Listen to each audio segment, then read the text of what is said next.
Video number 10 for Fablehaven, Chapter 8, Retaliation. Seth wiped sleep from the corner of his eye and stared at the ceiling for a moment. Pardon me. Rolling over, he saw that Kendra was not in her bed. Daylight streamed through the window. He stretched, arching his back with a groan. The mattress felt inviting. Maybe he could get up later. No, he wanted to check on the fairy. He hoped some sleep had calmed her. Kicking off the tangled covers, Seth hurried over to the dresser, pulling it open. He gasped. The fairy was gone. In her place was a hairy tarantula with striped legs and shiny black eyes. Had it eaten her? He checked the lid. It was still on tight.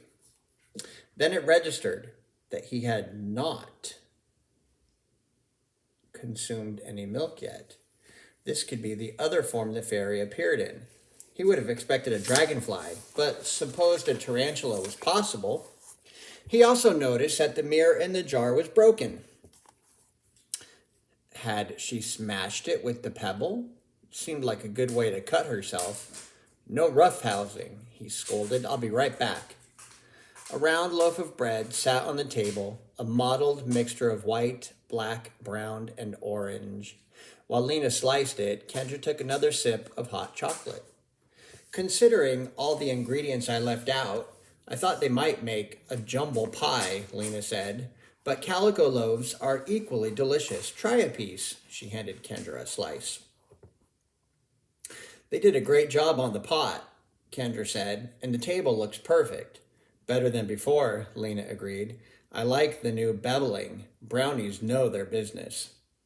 Kendra inspected the slice of bread. The strange coloring continued all the way through, not just on the crust. She took a bite. Cinnamon and sugar dominated the flavoring. Eagerly, she took another. It tasted like blackberry jam. The next tasted like chocolate with a hint of peanut butter. The following bite seemed saturated with vanilla pudding. It has so many flavors. And they never clash like they should, Lena said, taking a bite herself. Feet bare, hair sticking up, Seth trotted into the room. Good morning, he said. Having breakfast? You have to try this calico bread, Kendra said. In a minute, he replied. Can I have a cup of hot chocolate? Lena filled a mug. Thank you, he said as she handed it to him. I'll be right back. I forgot something upstairs. He hurried off, drinking from the mug. He's so weird, Kendra said, taking a bite of what now tasted like banana nut bread. Up to some mischief, if you ask me, Lena replied. Seth set the mug on the dresser. Taking a calming breath, he silently prayed that the tarantula would be gone and the fairy would be there. He slid the drawer open. A hideous little creature glared up at him from inside the jar, bearing pointy teeth. It hissed at him, covered in brown, leathery skin. It stood taller than his middle finger. It was bald, so it was probably beautiful. With tattered ears, a narrow chest, a pot belly, and shriveled, spindly limbs. The lips were frog-like, the eyes a glossy black, the nose a pair of slits above the mouth. What did you do to the fairy? Seth asked. The ugly creature hissed again. Turning around, it had a pair of nubs above the bony shoulder blades. The nubs wriggled like the remnants of amputated wings. Oh no, what happened to you? The creature stuck out a long black tongue and slapped the glass with calloused hands. It jabbered something in a foul, raspy language. What had happened? Why had the beautiful fairy mutated into a revolting little devil? Maybe some milk would help.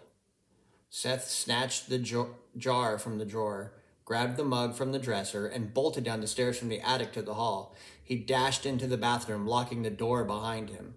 The mug was still a third full. Holding the jar over the sink, he poured some of the hot chocolate onto the lid.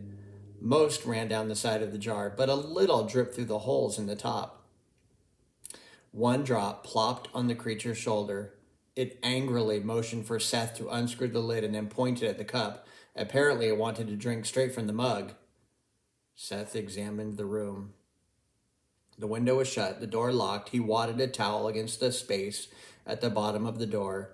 Inside the jar, the creature made pleading motions and pantomimed, drinking from a cup. Seth unscrewed the lid.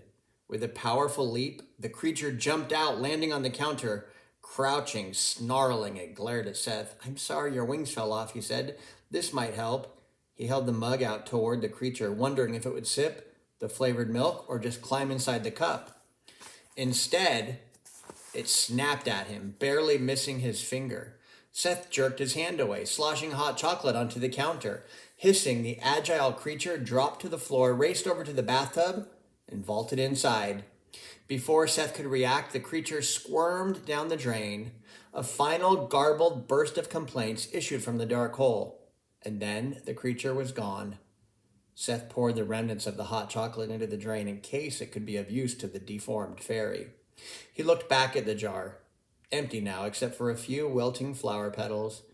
He was not sure what he'd done wrong, but he doubted Maddox would be very proud. Later that morning, Seth sat in the treehouse, trying to find puzzle pieces that fit together. Now that the perimeter was finished, adding pieces was a challenge. They all looked the same. He had avoided Kendra all morning. He did not feel like talking to anybody. He could not get over how foul the fairy had become. He was not sure what he'd done, but he knew it was somehow his fault, some accidental consequence of catching the fairy. That was why she had been so frightened the night before. She knew he had doomed her to change into an ugly little monster. The puzzle pieces started to vibrate. Soon the whole treehouse was trembling. Were they having an earthquake? He'd never been in an earthquake before. Seth ran to the window. Fairies hovered everywhere, gathered in the air all around the treehouse. Their arms were raised, and they seemed to be chanting. One of the fairies pointed at Seth. Several glided closer to the window. One held her palm out in his direction. With a flash of light, the window pane shattered. Seth jumped away from the window as several fairies flew in. He ran to the hatch, but the treehouse lurched so violently that he fell to the floor. The shaking was becoming intense. The floor was no longer level.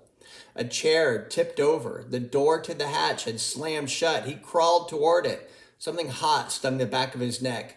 Multicolored lights began flashing. Seth grabbed the door to the hatch, but it would not open. He tugged hard. Something seared the back of his hand. Panicked, he returned to the window, struggling to keep his balance as the floor quaked beneath him. The flock of fairies continued to chant. He could hear their little voices. With a loud crack, the treehouse suddenly tilted sideways. The view out the window switched from the fairies to the rapidly approaching ground. Seth experienced a momentary sensation of weightlessness.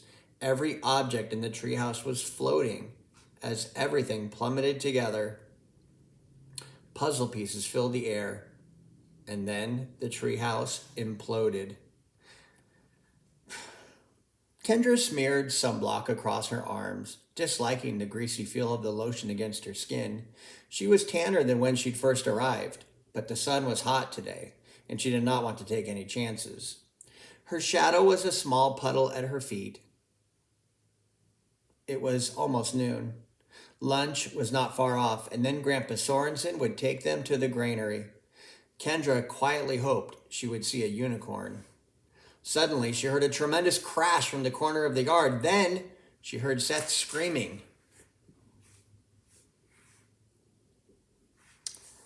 What could have made such a huge noise? She did not have to run far in order to see the broken pile of rubble at the base of the tree.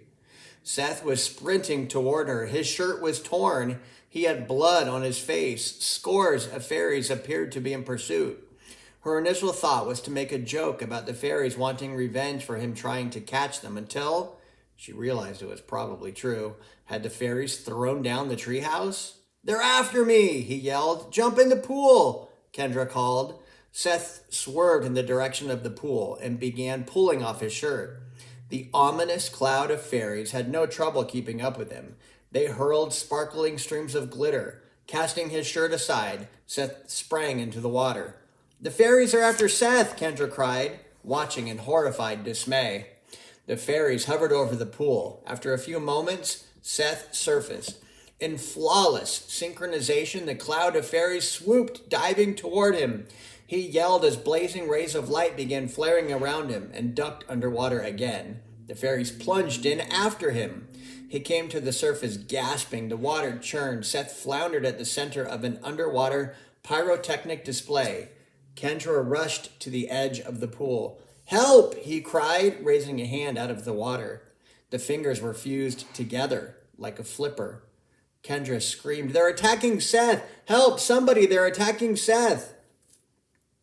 He flailed toward the side of the pool. The roiling mass of fairies converged on Seth again, hauling him to the bottom of the pool amid eerie bursts of light. Kendra ran and seized the pool skimmer, swinging it at the relentless horde of fairies, never touching any of them, no matter how dense the swarm appeared.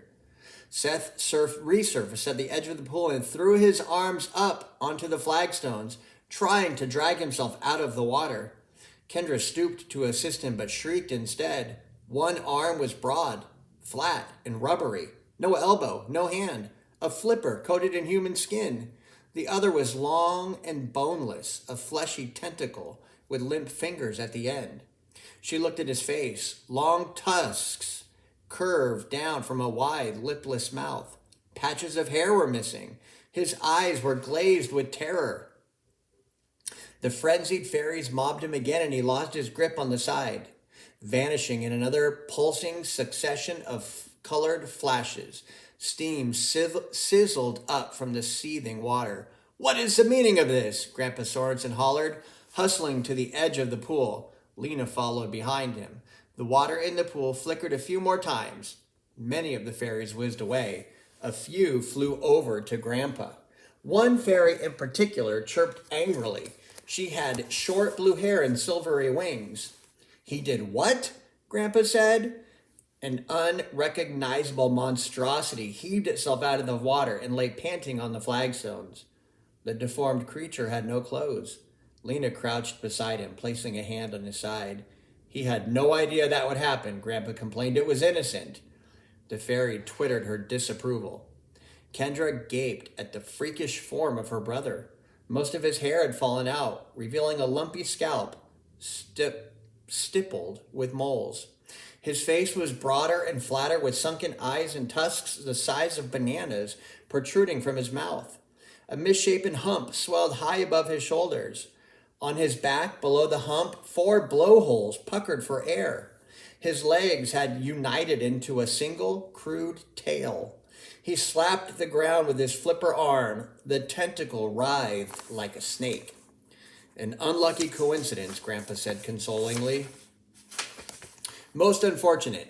Can't you have mercy on this boy?" The fairies chirped vehemently.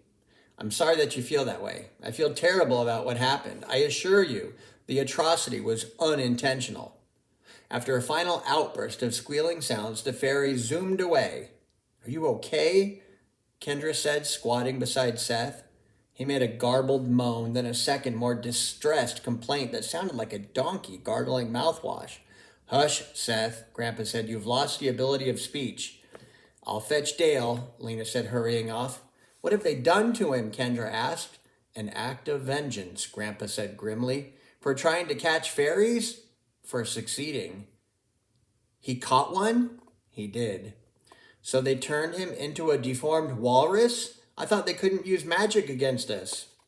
"He used potent magic to transform the captured fairy into an imp, unwittingly opening the door for magical retribution." "Seth doesn't know any magic." "I'm sure it was accidental," Grandpa said. "Can you understand me, Seth? Slap your flipper 3 times if you grasp what I am saying." The flipper flapped against the flagstone 3 times. "It was very foolish to catch a fairy, Seth," Grandpa said. "I warned you, they were unsafe, but I share some of the blame. I'm sure you were inspired by Maddox and wanted to begin a career as a fairy broker." Seth nodded awkwardly, his entire bloated torso bobbing up and down. "I should have specifically forbidden it. I forget how curious and daring children can be. and how resourceful. I would never have supposed you were capable of actually trapping one." "What magic did he use?" Kendra asked, on the verge of hysterics. "If a captured fairy is kept indoors from sunset to sunrise, it changes into an imp." "What's an imp?" "A fallen fairy. Nasty little creatures. Imps despise themselves as much as fairies adore themselves. Just as fairies are drawn to beauty, imps are drawn to ugliness." "Their personalities change so quickly?" "Their personalities remain the same," Grandpa said, "shallow and self-absorbed. The change in appearance reveals a tragic side of that mindset. Vanity curdles into misery. They become spiteful and jealous, wallowing in wretchedness." "What about the fairies Maddox caught? Why don't they change?" "He avoids leaving the cages indoors overnight. His captured fairies spend at least part of every day outdoors." "Just putting the container outside prevents them from becoming imps?" "Sometimes powerful magic is accomplished by simple means." "Why did the other fairies attack Seth?" "Why would they care if they're so selfish?" "They care because they are selfish. Each fairy worries she could be next. I am told Seth even left a mirror with the fairy so she could behold herself after she fell. The fairies considered that act particularly cruel." Grandpa answered every question with great calm, no matter how accusingly or angrily Kendra asked it. His peaceful demeanor was helping her calm down a bit. "I'm sure it was an accident," she said. Seth nodded vigorously, blubber jiggling. "I suspect no malice. It was an unfortunate mishap, but the fairies have little interest in his motives. They were within their rights to exact retribution." "You can switch him back?" "Restoring Seth to his original form is well beyond my abilities." Seth let out a long, mournful bellow. Kendra patted his hump. "We have to do something." "Yes," Grandpa said. He placed his hands over his eyes and then dragged them down to his face. "This would be very complicated to explain to your parents." "Who can fix him? Maddox?" "Maddox is no magician. Besides, he is long gone. Though I hesitate, I can think of only one person who might be able to undo the enchantments placed on your brother." "Who?" "Seth has met her." "The witch?" Grandpa nodded. "Under the circumstances, our only hope is Mariel Taggart." That's a good place to stop. Until tomorrow.